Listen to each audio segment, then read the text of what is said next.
Hello and welcome everybody. I thought that was an appropriate introduction for today's session. My name is Georgia Lane. I'm obviously not a boy, but I feel like one of the boys sometimes. And I'm the Director of Marketing for AFAN. And with me today are our other founders and directors. We have Paul Geisel, our aged care specialist. You can give us a wave, Paul. Thank you. Yep, thank you. Craig Ball, our estate planning specialist. Hey, Craig. Morning, Georgia. And Ian McPherson, who is our finance specialist. Morning, Georgia. This is the first time we've actually had all of us on the webinar together, which is good fun. Yeah? It's a bit scary. A bit scary. Yes, that's right. Yes, hopefully there won't be an explosion and we all blow up in the one place, then it'll be the end of the fan, but not quite. One of the things we'll be covering today actually is how the AFAN team is growing. And we're going to be going through a couple of things today. We've been getting a lot of questions about, the state of play. So we really wanted to give everybody a bit of an update on what's happening in the financial services industry, what's happening with the FASEA exam and our experiences, our tips and our tricks from Paul Geisel, who's recently undergone the FASEA exam. And the other thing we'll be covering is the graduate diploma, what to expect, tricks from Craig. Thirdly, we'll be hearing from Ian. Ian's going to give you a bit of an update on how the AFAN team is growing and what we're learning as we grow through the process. And then finally, we'll have a bit of a chat in general about a case study, the types of advisors and team members that we're getting on board. So I've noticed people have started joining. Welcome, everybody. Thank you for joining us today. And you can ask questions if you want to type your question into the Q&A. And as we go through, if I see a question pop up, I'll have a look and see if we can answer it at the time. Otherwise, we'll address some of those questions at the end. So without further ado, what I'll do first is I'll just turn off Craig and Ian's videos because I'm going to have a bit of a chat with Paul. So Paul Geisel is an aged care specialist. He comes from many, many years in banking and financial services, and I've had the pleasure of knowing Paul for many, many of those years. Paul tried to retire a number of years ago and found that it wasn't for him. And so he's back and on all cylinders running his aged care specialist company called Page Care. We are very lucky to also have him as one of our founders and directors. So, hey, Paul, how are you today? Extremely well. Thanks, George. A lovely introduction. And yeah, good to be here and one of the boys. And we are back in town. That's for sure. And one of the things we wanted to share with everybody today is what is going on with FASEA. Before we dive into your experience, what was your feeling about having to sit an exam like this to continue doing what you love doing? Yeah, that's right. Oh, look, it's fair to say I was a cranky old bugger. And, I'd been in the industry 30 plus years and, my view was, this is silly, I don't need to do this, and I've never had any issues and whatever. So, yeah, negative to start off with. And I think that's fairly normal across a lot of the advisors. So that was the first reaction, but should I keep going? Yes. Oh, you kept going, so you decided that you weren't very happy, you were grumpy about the whole thing, but yes, in your usual fashion, you took it on and you decided to bring in the experts and bring in a few tips to help you study. Yes. Can you tell us about that, please? Yeah, well, look, 2020 was going to be the year, so I made up my mind and registered for the April exam. And then my business got very busy, and then April was coming around and I thought, I haven't done any work, so I deferred to June. And the same thing happened. The work just continued to flow in. And as I got closer to June, I thought, I've got to do something here. So I downloaded the FASEA practice exam and I thought, this should be a breeze. With 30 years in the business, I'll get through this easily. And I did it, and then they give you the answers. And look, I came out fairly poorly, and which gave me a surprise, and sort of got about 50% right.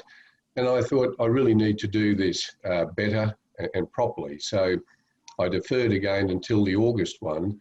And look, I did a couple of things. First of all, mentally realised that my desire to keep doing what I do and what I love was far greater than me worrying about some bureaucracy, insisting I become ethical as if I never was. And so that was the first thing, get my mind right. And then I thought I'd really like some sort of help. And I'm probably not a person to be in a study group or something like that. So my wife Googled and looked for a lecturer. And this guy came up, and you could either join his study team or he sent you out material. And I went the material road, and he sent out 11 tutorials. And the good part about that was he'd done all the research and said, these are all the areas you need to study. Probably went a bit overboard. But anyway, I printed all those out, or at least my wife did, one at a time. And as you get to the end of the tutorial, there was a practice exam, and I'd do that. And, my marks were obviously getting higher and higher, and I thought this is good. So it was an 11-week program, and I did that so that I felt a lot more confident when I went into the exam last month. Okay, that's great. I mean, you were pretty angry, a bit of a grumpy Yes. old bugger, as you said, but you decided to take it on, and you were going to do it, and you were going to give it the best shot, and that's why Yes. you reached out and hired this person and got the notes. And it looks like there's just some comments that came through. You're not the only grumpy old fool. There's a few comments saying FASEA are fools and it's a farce. Yeah. So well done to have just knocked it on the head and said, I'm going to have a positive attitude and move forward. I think we all have to do this in the financial services industry. Yeah, no, thanks, Georgia. And look, I would say to the people listening, I would have preferred to do this once I knew the result. And that doesn't come out until October. But because we were having a general chat, I thought it was worth letting you know how I prepared. And that it worked for me in that I felt confident going in. So it'll just remains to be seen how that pans out in next month. And you were telling me a bit of a story yesterday about how you were walking around the house reciting parts of the study that you felt would be used in the exam. Can you tell us that story? Yeah, well, it's, I have been known to have a chat in the past, and I do like to get up and speak at all sorts of things. And when I'm learning something, I need to physically see it, so I'm not really good on the computer doing it that way. I need to print it out. And the way I like to know whether I know what I'm talking about is I do a presentation to myself. So I walk around the yard, and whether it's on, the FASEA standards or Tax Practitioners Board or Australian Privacy Principles or whatever, I'd be walking around the house doing a presentation on it. And the moment I'd stumble over something, I'd just sort of realise, you don't know what you're talking about. And then so I'd go back and read that section again. But it just, it cemented it in my mind. And the other thing I learnt was the older you get, the harder it is to retain these things. And particularly if your mind's not 100% there. So it was a major thing to get my mind in the right place, and then it became easier. So that was all your preparation. You've done everything you possibly can to prepare yourself for this exam. Can you tell us about the actual exam? How was the experience? It was good. I did it on a public holiday on the 14th of August, and purposely there was only 8 people there, and they're all good guys. We had a good chat downstairs, and the room is, there's a desk between each of you, and there's Perspex petitioning. But it was really very casual, and look, at no stage did I feel uncomfortable. I had time to do it, finished with about 20 minutes to go. And, there's a big screen up there, sort of a 50-inch TV telling you what the time is. It's ticking away, and you keep an eye on that just to make sure you're on track. But look, it was comfortable, a good number of people. Again, my IT skills aren't brilliant, but the computer was just easy to work out. As they say in the video before you do the exam, it just worked that well. It was a monitor, a keyboard and a mouse, and you logged on. And when they told you to, you got into it. So it wasn't stressful at all. It wasn't for me anyway. And the other 7 people there, they didn't seem stressed. They just seemed to sit down, do exam, and then we shot through, and I just about ran out the door. I'm out of here. Tomorrow, maybe. Must have been a big sense of relief when you did that. It was. Yeah, look, it was. It'll be an even bigger relief when I get the email next month, and hopefully it says P. And do you feel that you've now been applying anything that you learnt in the study process and in your daily advice giving? Yes and no. I mean, I learned a lot of stuff that I don't do, and things that I would have done years ago. So when you specialise in an area, so much of that stuff it doesn't apply. But look, there were things to do with more the estate planning side and enduring powers of attorney and little things there that I picked up. But most of it I had learnt years ago, and it was a good refresher. But look, in all sincerity, most of it I won't use again because not what I do. But anyway, I learned it, and it's in the back of the mind, and that's why I like to share the knowledge with you guys and bore you silly from time to time. And what sort of tips then would you give to people who are just about to head into this same process? Oh, look, I think you certainly got to put the time in. There's no doubt about that, and the areas you need to focus on in the Corps Act, in particular, best interests, safe harbour, conflicted remuneration, and there's a lot on FASEA and their standards and how that applies to different case studies, a little bit on tax practitioners board and a bit on the anti-money laundering and whatever. But I just think just do the work and know what you're talking about when you go in there. And look, you can only do your best. So if you've done the study, a bit of common sense will prevail, and whoever's doing the exam, they'll have all different levels of experience. So I think that's all I can say. Just go in, feel relaxed, know you've done the work, and give it your best shot. And what about for those people who are not sure whether they want to go down this path or not? How did you get to that decision? Oh, well, I don't want to retire. I'm a person that it's taken me 50 years with the experience and knowledge I've gained, and why would I throw that away? And I would like to continue to work as I'm currently working, semi-retired, for as long as I would like. And look, the plan B for me is if the worst case scenario came and I failed, I'd probably do it again, but that's why I'm with AFAN, because AFAN just gives me that opportunity of 50 years experience I can pass on to other young people who might like to work alongside me or with me or whatever. And that's the opportunity that we're giving people, that if you've got that experience, maturity and qualifications, don't throw it away. Come and talk to us and share it with younger folk, and let's have some fun together. And there'll be a lot more boys in town and girls at the end. Good advice. Yes, that's true. It's nice to have options. Yes, absolutely. Now, before we go and have a chat with Craig about the graduate diploma, we've just got a question from Joseph Panthradrill. After sitting for the FASEA exam, were you confident of passing, or like other advisors have reported, is it a bit ambiguous? In brackets, he says, you mentioned you hoped to see a pass. Exactly. And I know, Joseph, I think sat in August as well. Look, it's one of those exams where I felt comfortable through it. I finished with some time to spare. I walked out and people asked me, how'd you go? And I said, I'll probably be the brightest person in the class or the dumbest. That's just the way it is. A lot of it is subjective.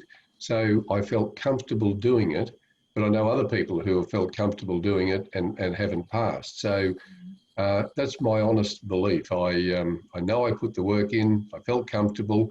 Do I know that I've passed? I'm not sure. It's 50-50 is about how I feel.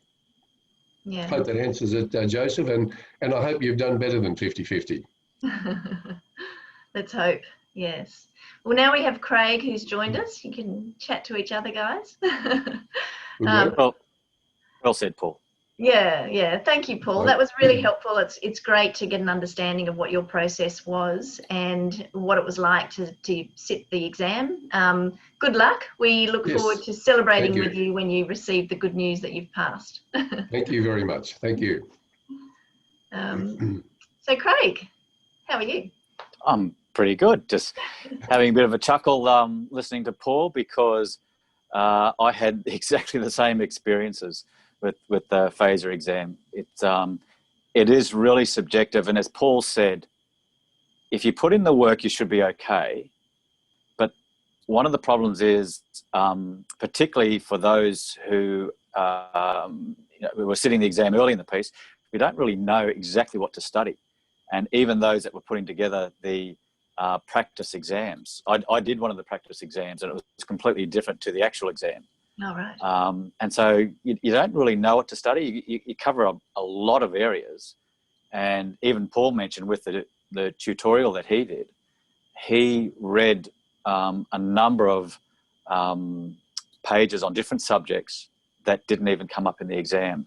So it's really difficult. And as Paul said, if you put in the work, you should get through. And I've actually said to those who are doing both the exam and the graduate diploma to do the ethics subject of the graduate diploma before they do the FASEA exam.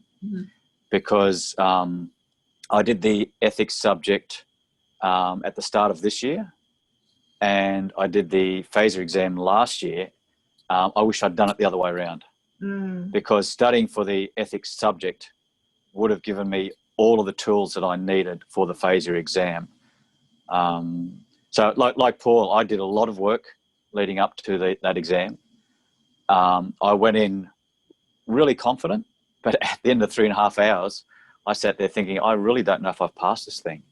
I have no idea. And it's because, as Paul said, a lot of the questions are very subjective. You know, in the multiple choice questions, you know that, for example, one of the questions is definitely wrong, but anyone who's got a reasonable amount of experience could give a very valid argument for any of the other 3 answers. So one answer is definitely wrong. The other 3, or one according to whoever's written the exam, is the right answer that they're looking for. But you could give a valid argument for the other 2 answers. And I think that's where it almost appears to the cynical that they're trying to trick us up. They're trying to push the older advisors out of the industry. That's what it appears to be. I don't know whether they're generally doing that, but it is a difficult exam, and you just need to put the time in. The thing that probably frustrated me the most was when I was given my pass, it didn't tell me what percentage I got, and it didn't tell me which questions I got wrong. Now, I think the pass mark was 70% or something, but let's assume that there are 5 different sections that the FASEA people are wanting to test us on. And let's assume that each section was worth 20%.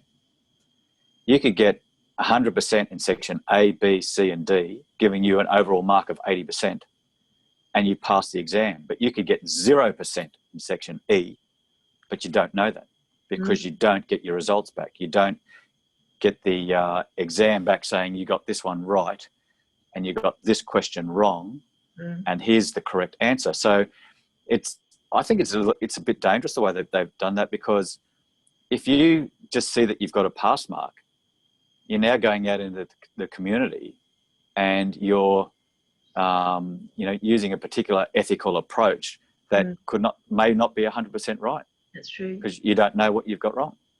Sorry. So let's just move on to the graduate diploma. Tell us about your initial attitude towards all of this. I know that it was, quite a little bit angry, and you were an angry young man. I'm not going to describe you as old, like Paul described himself. I was really angry because I couldn't see the point of having to do a degree or graduate diploma in financial planning when I never have and never will give financial planning advice.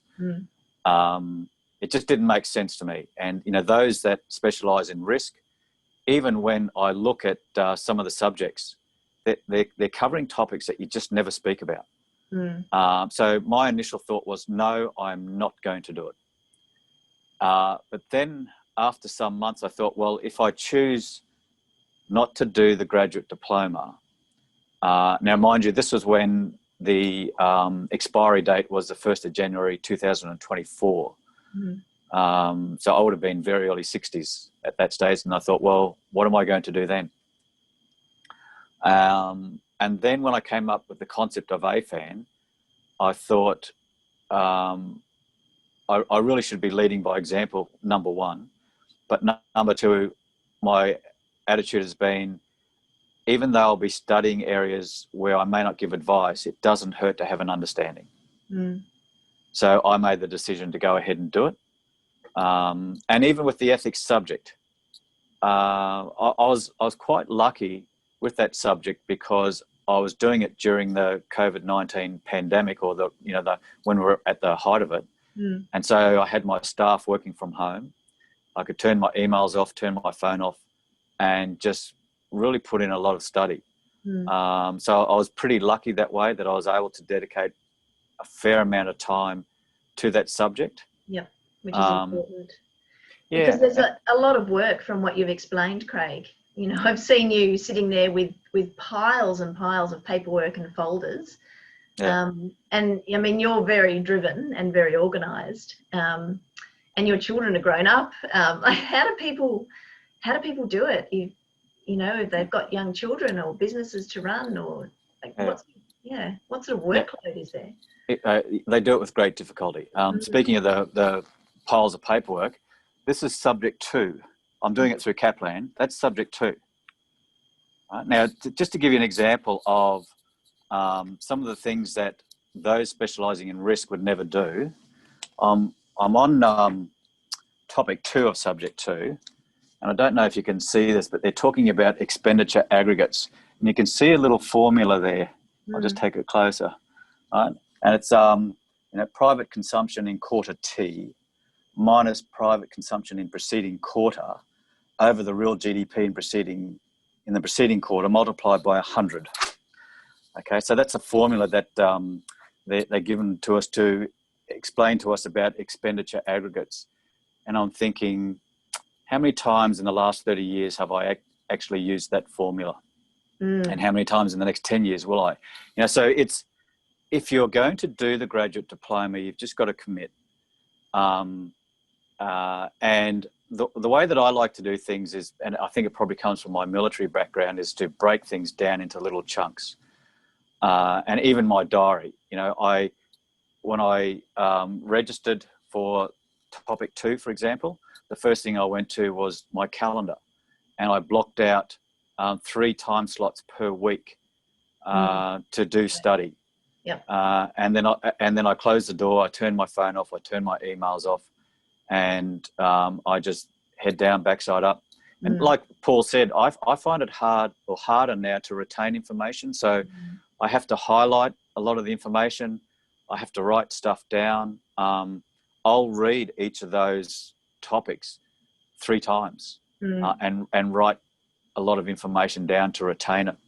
But I think one of the most difficult things from my point of view was to understand what the markers are looking for. And they talk about Harvard-style referencing.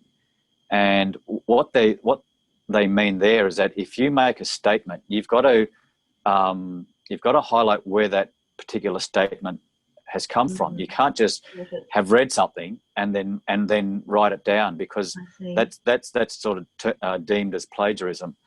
So if you make any statement, you've got to reference where that statement has come from, so that whoever's marking the paper can go to that reference and see, you know, is it factual? Is it just someone's point of view, etc. And I've never done that style of writing before. What was helpful for me is when I submitted any of my assignments, I gave the first draft to my son, who just finished his second degree not that long ago. Of course, yeah, the And academic point of view.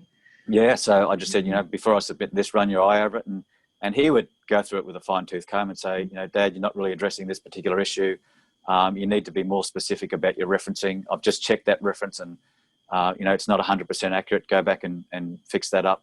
And that was really helpful. So I think for anyone who does have access to either kids at university or friends who have, recently come out of university, get them to run an eye over it. Yeah. Because it's something I've never done. I've never done Harvard-style referencing. And that was a real learning experience for me. Yes. And what about, so one of the benefits, in my view, of studying at university or doing a graduate diploma is the access to other students. In this current COVID world, have you been able to engage with others who are studying at the same time? That's available. There are study groups. I'm a little bit like Paul. I don't necessarily work well in study groups. I would join, I'd work well probably if I was in a study group in a boardroom where we're all discussing, but doing it via Zoom or something like that, I don't know whether I work that well. I tend to be more productive when I just plow through it myself. But I know others would get a lot of benefit from that, simply because when you're in a group, someone will pick up an idea or would have found some information that you may not have, which comes in handy. So you've got more people looking at more resources and providing more information. So I see the benefits of that. Sure. Yes. So any other tips before we move on to Ian to have a bit of a chat about what's happening with AFAN? Do you have any final advice or tips for people who are considering taking on the graduate diploma or about to go through it? It's going to depend on their background. For the younger advisors who have experienced university studies, I think they will breeze through it quite easily. For those that have children, young kids, good luck with that. But I know that most young mums and dads are time poor anyway, so they have to be pretty structured and pretty productive with their time, and they'll find a way. Most of them will find a way. For the old buggers like myself and Paul, well, I'm doing mine through Kaplan, and they make suggestions about how much time you need to dedicate to each particular topic or each subject. I found that I had to dedicate almost double that amount to present the sort of work that I'm comfortable with. My attitude is I don't want to present work that just gets me over the finish line. I want it to be professional and accurate. And so I ended up doing about double the amount of allocated time. So yeah, I just, as Paul said with regards to the exam, if you're going to commit, just block the time out and just 100% head down, backside up, just do it. Yep. Yeah, fair enough. Okay, well, thank you, Craig. That's good advice. And I think anybody, one of the things that we're very much about here at AFAN is being part of a professional community, and we're open to engage with people no matter what. So if you do want to chat with Craig or Paul or Ian or I about any issues, ask them more questions about their experience with FASEA and the graduate diploma, or just about, what the options are with AFAN, then please reach out. And on that subject, we've now got Ian back with us. Ian's going to give us a bit of an update on what's happening in the AFAN team. Did you want to stay with us, Craig, or do you want to? No, I'm happy to sit back and listen to the wonderful Ian McPherson. Okay, well, I'll stop your video at any time you want to. Hi, Georgia. Just let us know. How you going, Ian? Yeah, good, thanks. Gee, that was refreshing, wasn't it? Two grumpy old men talking about study. Oh dear. Well, let's move on to something a bit more positive. So it doesn't seem like it, but it's basically a year since we started.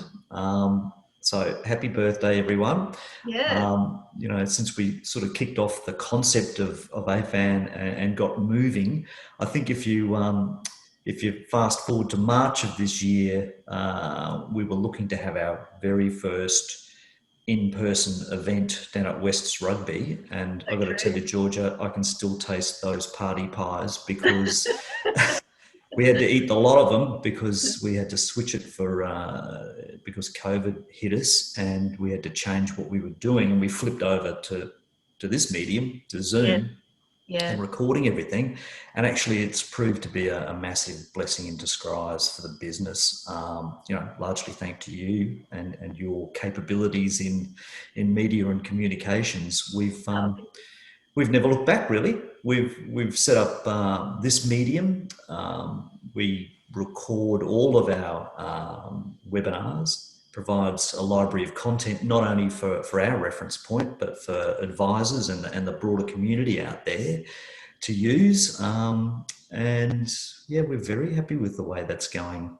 Yeah, great. If you look at sorry, I was just going to say parts, that the change in medium's actually been very positive. You know, the effort and cost and just the logistics for people to get to a live event on a regular basis was difficult, whereas Zoom is such a positive way to do it. You can jump on and you can watch the recording afterwards, and it's just so much easier.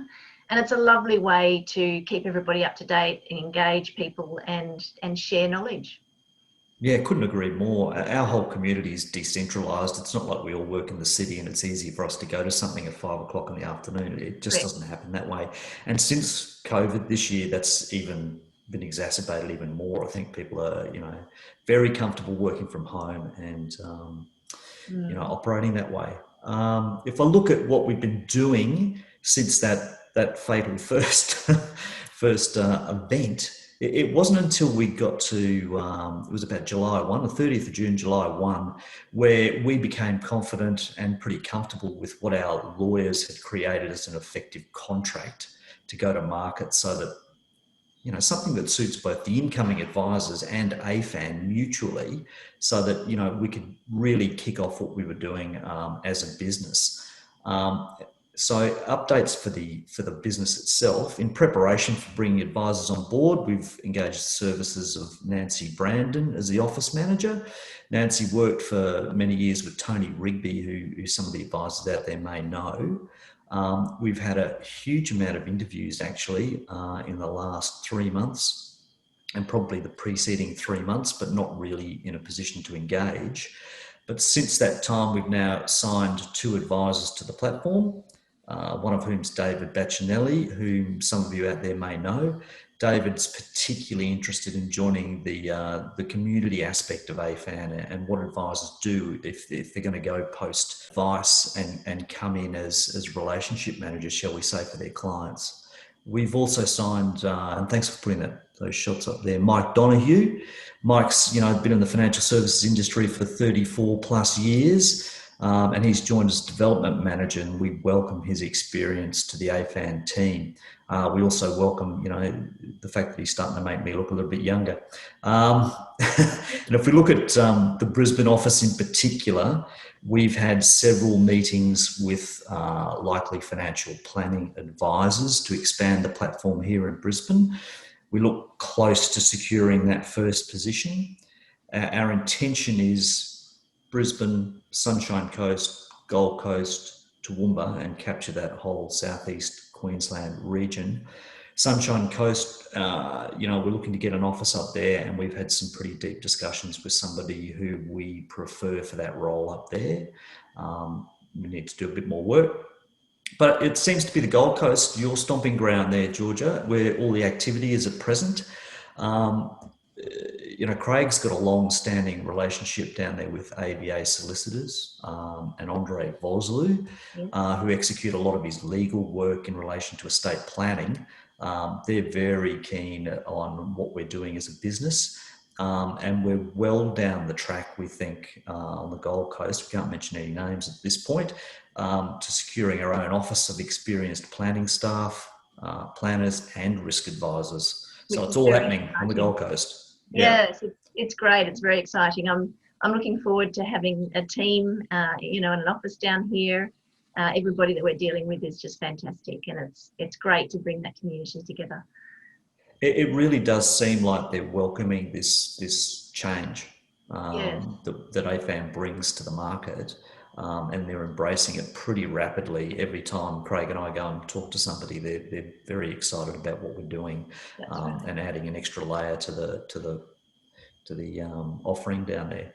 So, our intention is to attract, highly ethical licensed advisors who are looking to seek a more collegiate way of doing business. I think that encapsulates what our intentions are.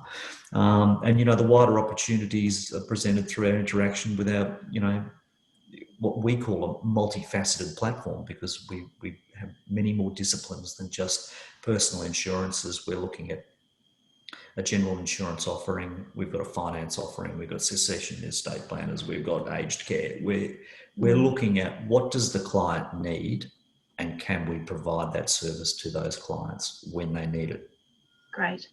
And how would you describe, perhaps just give us a bit of a case study, don't use any names necessarily, but describe somebody who is joining the group, and what it looks like before, and then what it looks like once they join us. Well, I think the grumpy old man gave you a pretty good indication, particularly if, from the risk advisor community. You're looking at some onerous study for things that are largely meaningless. You can pass an exam where you might have failed an entire section of the subject matter, and still be operating in a manner that you think's ethical, but the industry doesn't. And what's the point of that? And then, there's a 4-year course to do to get yourself accredited to do what you've been doing for the previous 30 years. So it's pretty heavy-handed. And I think we go back to the original tenets of what we built the business out of. The two opportunities for advisors out there were get a degree or get out. And Craig's very strongly put this to the AFA, where he's since resigned from the board. There's got to be a third option. And the third option is you can continue to have a meaningful interaction with your clients. You just can't say, I recommend. And I think that's what it is. You're staring down a higher cost base to keep your business operating. Got a massive amount of education standards to upgrade to, and it's going to cost you more, cost you a lot of your time, and be less effective for remuneration for yourself as you start to age. So that's what it looks like beforehand, I think, Georgia. And after it, it looks like, well, you can still interact with your clients. I think we met a guy up on the Sunshine Coast this week. It was lovely chatting with him. And the relief is that they can stay talking and keeping those relationships with their clients, and then still have a meaningful input into what they do and what they need, but also expand what they offer those same clients, and be part of a broader community and not just be operating by yourself. That's so true. Many of the advisors I've spoken to recently are, becoming a little bit overwhelmed with all of these educational requirements, the increasing cost of running a business, and the isolation. If we are single operators, we want to be part of a community to engage with others, and also offer those expertises in, estate planning, aged care, finance. It's a wonderful opportunity to not only be part of an expert team, but to not have to do all those things you don't necessarily like doing and that cost you a lot to run as a single operator. Yeah, indeed. And the interaction with the other disciplines that you may not have done in the past is interesting to take the client on that journey. Yes. And let's be realistic. You can potentially earn money out of that as well, because that's part of the model. So that's the intention, is that you introduce new services to them and you benefit from it. But you also get to sit alongside those meetings and find out what it's about, instead of simply doing the one thing over and over and over and over. And the client gets a better experience. If say, for example, a risk advisor who has been doing a wonderful job building a business and has excellent relationships with their clients, joins AFAN, they come into the business. What are the things they will stop doing once they join AFAN, which is basically just saying, I give advice? And then the other things that they can let go of are things like claims processing, because our claims team have 100% accuracy.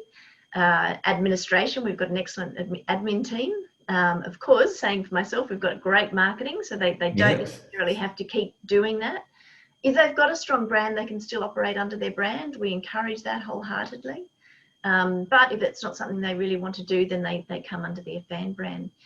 But the things that they can do, or they can continue doing, Ian is giving having the great relationships, having the engagement with their clients, adding value, sharing their expertise. Do you want to elaborate on that? Yeah, absolutely. We've thought about that right from the start, actually. What, the advisors have to leave the industry because the education standards have gone up. What happens to the clients? Because they still need something. And this has been part of the whole philosophy of the business. Make sure that the client gets what the client needs. And that means keep the advisor involved in that relationship. And then the other things that they get is ask another question. What else does this family need? Let's start looking at architecting the family model and what other opportunities are within there. So they get to do more and more. They just, as you said, can't say, I recommend. Yes. But, we're up to 95% of the relationship is all about steering the client, finding out what their needs and specific circumstances are, and then servicing those things. But, we take away some of the pain, as you said, the paraplanning, the claims administration, the administration of marketing. Well, that's not pain. That's a wonderful experience that I've had working with you in this business. It's been a real eye opener for me. I certainly couldn't have done a branding job like this myself. It just wouldn't have happened. But yeah, but more than that they get to feel that they've still got a purpose. They have a purpose in life. They have a purpose with other like advisors in the AFAN community. And they've got a place, like I think you were talking before about, university and being able to interact with other students and what they're feeling and what they're experiencing with the content. If you're just working by yourself, you can't do that. But if you come to the AFAN community, you can talk to any of the advisors. We openly encourage that. You can keep your own brand and you keep your own identity and you keep your own purpose. Great.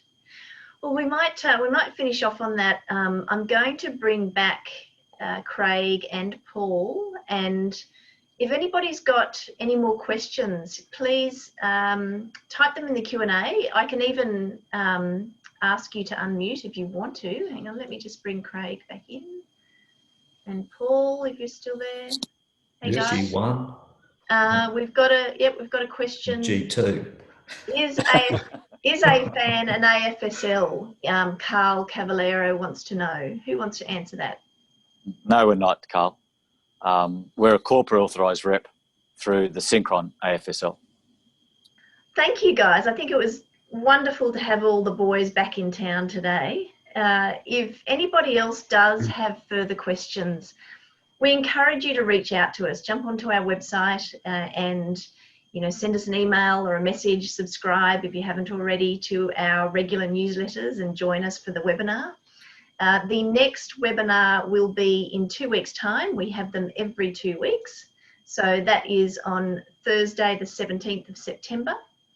And we always record these webinars, so they are also available on our website. If you go to the website and go to the Insights and Learn section, you can see all of the webinars that we've done previously and a lot of additional other material that's categorised by topic. In that area, it's a wonderful area to access and learn. But we thoroughly encourage you to reach out, give us a call. We'd love to meet with you, whether via Zoom or coming to your office, or you can come to ours. So I think that's it. Thank you, guys, once again. It's been wonderful to have a chat with you. Thank you. Thanks, Georgia, for hosting. I was just going to say, Georgia, luckily you're here today, because when I look at the three of us, we're a bunch of crusty old buggers. And you really do raise the bar for us. So. Oh, that's so kind. Thank you. Thanks, Georgia. Over and out, guys. Have a great day, everybody. You too. You too. Thanks, guys. Bye.